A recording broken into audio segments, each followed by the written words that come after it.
What is going on, everyone? It is Finessin here, bringing you hopefully one of the first in-depth Lucas guides. And I just want to show you in the beginning, I do play him quite a bit. I do plan on playing him in tournament, and I do plan on uploading more about him in the future. I think he's such a fun character that's underrepresented in the community, and I hope to be that representation. Now let's just get right into it. Lucas's PK Fire is his most important tool. It's going to be with a tool you want to use to zone out your opponents, make them approach you. You're going to want to short hop and throw to mix it up, full hop, throw, mix it up, just stay downward, throw it and mix it up. It does have a little bit of momentum to it, but let's see how I use it against Ganon. Ganon's a character who has trouble getting in, but when he does get in, he does damage. I'm able to keep him away using PK Fire and even forces an air dodge out of him that most of the time air dodges get punished in this game. You're seeing me use it again against Ganon, just keeping him away from me. This time he's going to air dodge, grab to punish. So air dodge is very exploitable. If you get your opponent to do that, you're golden. Here, my PK Fires are going to force the Mii Sword Fighter to use his double jump. Now that's great because it puts him into an unfavorable position in which normally I would be able to punish if I was better at this game. But as you saw there, I was still able to get the PK Fire off again in order to punish. Now, let's go over his fair, his forward air. Now it's definitely one of his better moves. It has a sweet spot that does a ton of damage. It's a reliable kill move at like the 120s. So you're going to want to be using that. If you look there, I outranged Zelda's F smash with it, which is very good. It's definitely going to be one of your aerials you're going to want to use the most. That and neutral air. But the important thing about neutral air is if you're in front of your opponent when you use it, you're going to want to land behind your opponent if they're shielding, because that makes sure that you're not going to get grabbed after using it. Because if you land in front of your opponent after using neutral air, there's a decent amount of end lag, so you're going to get punished. Here you just see me mixing up against the K. Rool. I'm behind him, I'm in front of him, I'm behind him. He doesn't know which way I'm going to go, and that just leads to confusion from him, and I'm able to keep racking up the damage. Here I'm just showing you the example of down air. A lot of tournament players who play Lucas use this move a lot, and that's because it carries the momentum of the other player with you. So it will drag the other player around with you. It's a very good move, I think. However, it does combo into itself as well, I believe, at higher percentages if you hit that last spike. Now here you're going to see me use it against the Zelda. Now the important thing to look at here is Zelda's not off map when I use it, but it carries her off map for the spike. I'm able to jump back up, read the teleport, and then spike her again, which finishes her.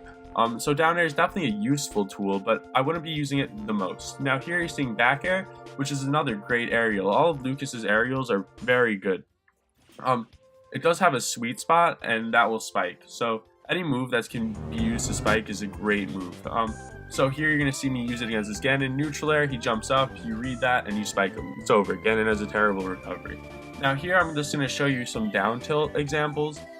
Down tilt combos into jab, it combos into F tilt. And if it's not comboing, that's because the percent's either too low or too high. It does have a sweet spot for the percents. Like here you see down tilt to F tilt at higher percentages, it will land right on the sweet spot, which is very nice. F tilt also has a sweet spot. All of Lucas's moves are kind of magic based or electricity based, so they all have a sweet spot to them. Or not all of them, but F tilt has a sweet spot. Down tilt has a spike hitbox. Down air has a spike hitbox. Back air has that sweet spot spike hitbox. So a lot of his moves do. Now let's just go over the smashes really quick. Oh, I'm sorry, no, we're not going to go over the smashes. Here you're going to see me get it on the Zelda. Down tilt to jab, very reliable. Moving on, you're going to have your up tilt to up air. Now up air is a good move, it combos into itself, however it's extremely hard to land. So if you're just starting off with Lucas, I wouldn't recommend using your up tilt too much and focus on using other moves like neutral air, because it's just an extremely hard move to use. Now going over smashes a bit, Lucas's down smash and up smash are both not very good. They both have a lot of startup and end lag. Here you're seeing me use the down smash to maybe 2 frame. Definitely not your best option at the ledge though. F smash is very good. It comes out super quick. It has a decent range to it. When you first start using Lucas, you're not going to feel it. You're going to feel like every F smash just misses a little, but you're going to get used to that and understand where you need to be in order to punish your opponent with it. Here you're going to see me read the counter into F smash because it comes out super quick. So here we're just going to go over the specials really quick, besides PK Fire, which we went over already, but we're going to go over more in depth a little bit later into the video. Now here you're seeing me use Lucas's down special, which is I believe it's called PSI Magnet, and what that does is it absorbs energy projectiles and it gives you health back for them. However, there's a lot more you can do with it. It's not necessarily for just absorbing energy projectiles. If you see there, it does have a damaged hitbox, so if you want to be a little bit disgusting and you want to tilt your opponent, maybe try hitting them with that a bit. It does suck your opponent towards you a little, as you saw there. It's still not your best move for attacking. If you're able to attack with that, there's definitely other moves you could have used. However, there is something you can do with it called PK sliding, which is when you use it to carry your momentum or kind of stall your momentum a little bit and mix it up so your opponent's not going to know what you're doing, because being unpredictable is never a bad thing. If your opponent starts to read you, that's not a good thing. So it's definitely not the worst move. It's definitely not the best either. Here you're seeing me use PK Fire again, but we're just going to go right into PK Freeze, which is Lucas's best edge guarding tool. Now, why is that? Because it has an extremely large hitbox and it kills extremely early. Now this Falco's at 91%, and look at how far it's going to send him. That's ridiculous. That's going to kill from anywhere on the map. But if your opponent's off the ledge, it could kill as early as 40%. So definitely a tool you're going to want to be using a lot. A tool you're not going to be wanting to use a lot, however, is Lucas's Recovery or PK Thunder, and that's because it's super exploitable. It's not very good, and you do have better options, such as using what's called Snake or Rope Snake, and we're going to go over that further into the video. Definitely a better recovery option for Lucas. Now moving on, we're just going to go into some examples of using PK Freeze and showing how good it is. Now against this K Rool, right, I'm going to back throw him, move forward. Now I'm going to PK Freeze. If he didn't air dodge there, he was dead, but guess what, his air dodge leads right into my F smash and he's still dead. Ganon got him at 76 off the map, nothing he could do about that. If he air dodged, he's dead. Now we're going against the K Rool again. Down throw to F air is a good move, it's a good combo to have. He's going to be on a ledge, takes a little too long to get up, and he's dead. Here's my favorite example.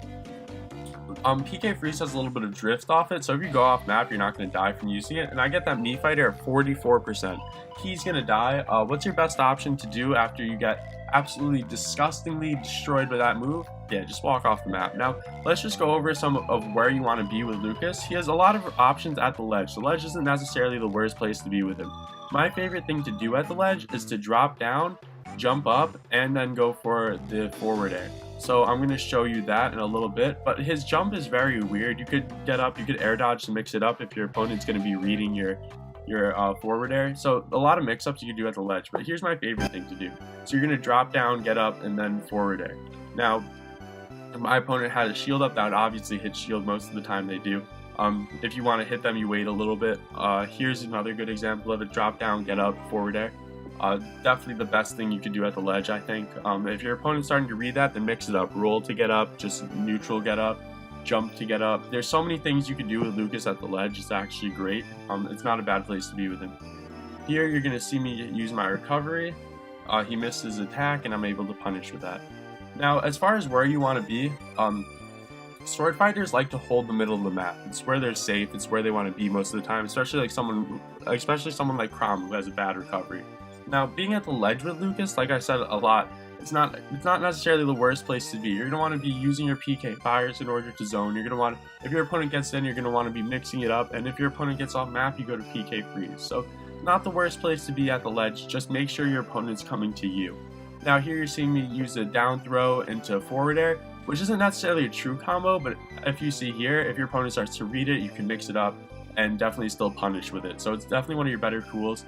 Back throw is going to kill at around 100 on most characters. Forward throw is going to kill at around 130 on most characters.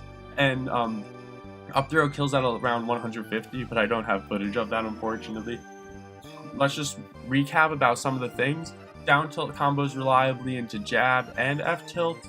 PK Freeze is definitely your best option to use at the ledge. Don't be afraid to use it. It's not a very punishable move as you might think it is.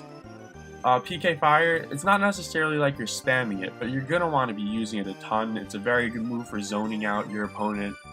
Forward air is a good tool for killing. It's a good tool for punishing. It's a good tool for everything. When you use neutral air, you're always going to want to land behind your opponent. And anything else you have questions about, just leave it in the comments below and I'd be happy to answer. I'm hopefully uploading again soon, and I hope you guys all watch again soon. Lucas is definitely one of my favorite characters to play. He's a character I plan on playing a lot. He's so different than everyone else, and I'm glad that everyone watching this enjoys playing him too. I'll see you in the next video. Thanks, everyone.